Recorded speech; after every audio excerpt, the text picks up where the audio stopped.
مرحبا. الحركة الخاضعة لقانون السطوح. هاي الحركة الحقيقة هي حركة الكواكب حول الشمس. بيكون مسار النقطة المادية يعني M خاضع لتأثير قوة مركزية اللي هي حسب قانون التحريك F شعاع تساوي كتلة النقطة المادية M صغيرة ضرب شعاع التسارع ميو شعاع، أو تكون السرعة السطحية W كبيرة ثابتة.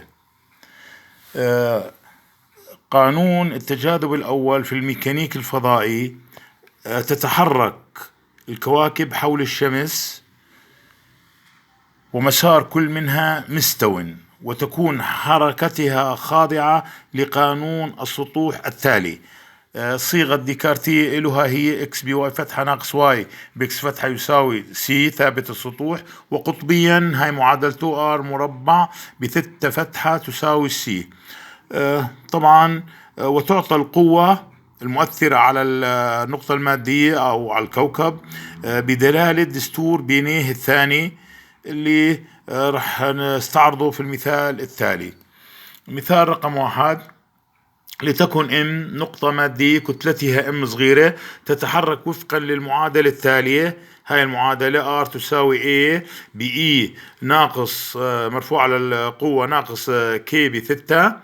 المطلوب تعيين القوة F المؤثرة على النقطة المادية M، حيث A و K ثوابت موجبة.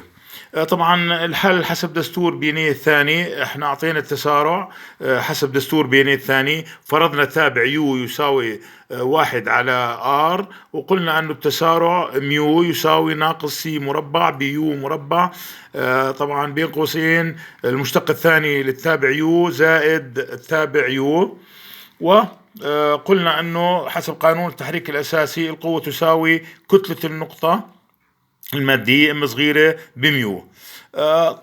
طبعا بنعوض احنا العلاقة 1 اللي اعطيتها بنص المسألة في العلاقة 3 حسب فرضية كي بينيه، ثم نشتق نجد ما يلي. هاي طبعا هون انا العلاقة 1 هاي هي R تساوي A ب E مرفوع الأس ناقص K بثيتا، بدلتها بالعلاقة 3 هي U تساوي 1 على R.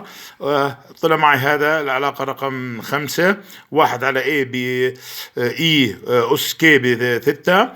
طبعا بالاشتقاق هاي اشتقيت المشتق الأول هاي معادلته، والمشتق الثاني هاي هو المعادلة تبعه.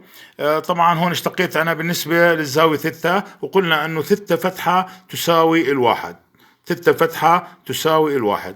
طبعا عوضت العلاقات، نعوض علاقات 2 و5 و6 و7 في العلاقة 4 اللي هي علاقة القوة. هاي هي حسب قانون التحريك الأساسي.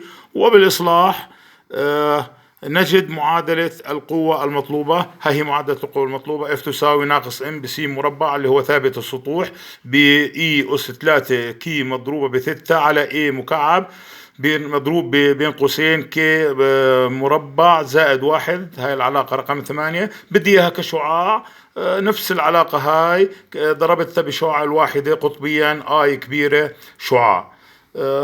طبعا هاي شعاع القوة وهو المطلوب. شكرا لحسن الاستماع.